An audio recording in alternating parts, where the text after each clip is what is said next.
Hello and welcome to our fun, fresh, and totally unscripted series, Sorry to BuggYou, where we tour around campus on this electric buggy, looking around for people who'd hop in for a quick chat.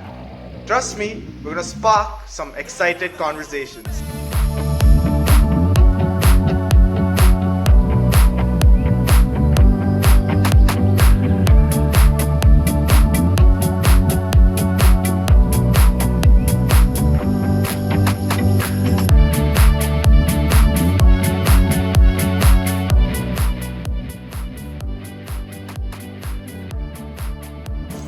Hey Rajam, sorry to bug you. Where are you headed? Back to office or site? Okay, let's go. Do you mind taking a ride with us? Have to do. Okay, great.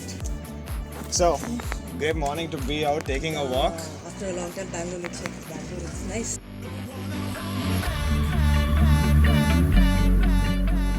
Yeah. So, I mean, looking around us, taking a walk on this green, we see a lot of buildings, right? I mean, we're putting all of this together, we get green buildings, right? What do green buildings really mean?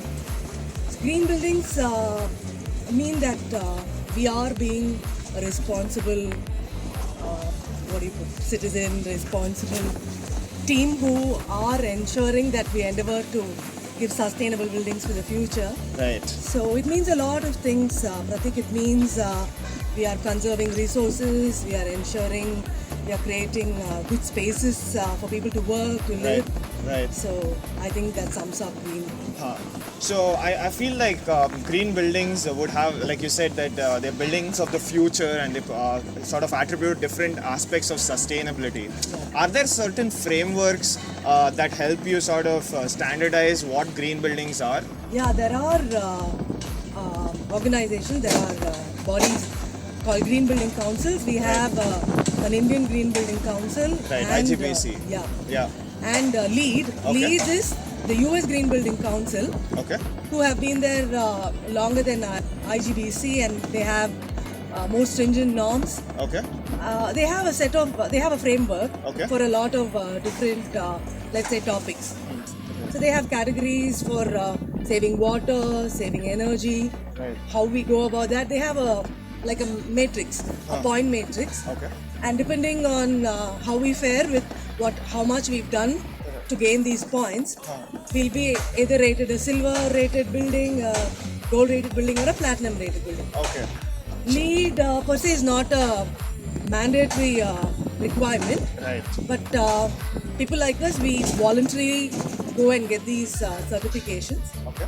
to also let other our tenants, our residents know that we are conscious. We've made it actually happen. This idea about green buildings drawing other users who sort of appreciate this, how does green buildings sort of benefit, say, the residents of Zenith, the residences, which is a residential building in on our campus, like that? See, again, there are a lot of factors, like for example, the amount of daylight that comes into the building. Right. So you can see we see more glass than concrete. That's because we want to bring in a lot of natural air and ventilation into the spaces, but which also comes with a cost. Maybe it will bring in the heat. Okay. So we've taken care to ensure that these glasses are of a certain, again, a rating. Okay. So it allows light to come inside, but not heat. Okay. It cuts off a certain percentage of heat coming inside. Right. Which means, again, the air conditioning load Right. gets cut. And the quality of people in general, when there's a lot of ample light and ventilation, Right. is enhanced. Right. There are water fixtures like the tap and the health faucets, Right. or flush valves that let in, meaning when the WC ka flush. Right. All of these ensure that only the required amount of water comes in. So that saves water. Right. And then we ensure that we have a sewage treatment plant. Right. So this water is recycled And used for our for landscaping. Yeah. Yeah. So there's a lot of resource management happening in that way. Right. So our roof terrace Right. it's got a lot of garden happening there. Not many developers do that. Oh wow, okay. So that creates a good space for the tenants. Right. It also cuts down the heat that course. gets absorbed by the roof of the building. Right. There are very, very small points like this that attribute to a whole lot of, Right. a general well-being for the residents. So if you could bring in like a couple of points for the commercial buildings, what about them? We have a lot of tenants in the hub 1, hub 2, right? True, So- same. In a commercial building, Right. there are a whole lot of equipment. There's a lot of air conditioning happening. True. So the kind of air conditioning systems that we use, Right. how much of energy they can save. Right.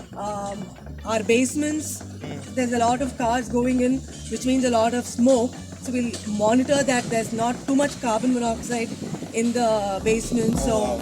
Yeah. are we taking care of that? Right. We ensure that it is a no smoking zone. So sorry smokers, there's a small smoking lot allocated for them, but otherwise it's a no smoking zone. Again, similarly, daylight in the buildings. Again, if you see, all our buildings are oriented so that the harsh heat comes from the west. Right. So we orient it in a way that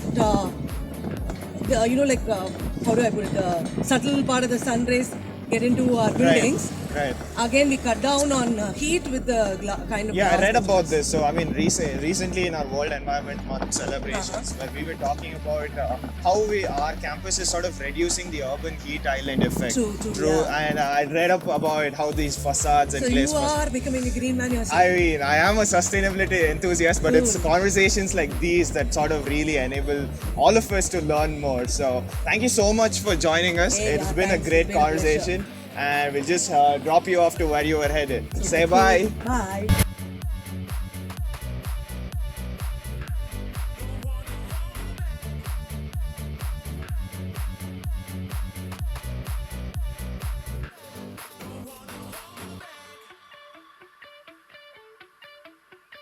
Recording? Is it recording? Yes, it is recording. And I didn't cough. Good.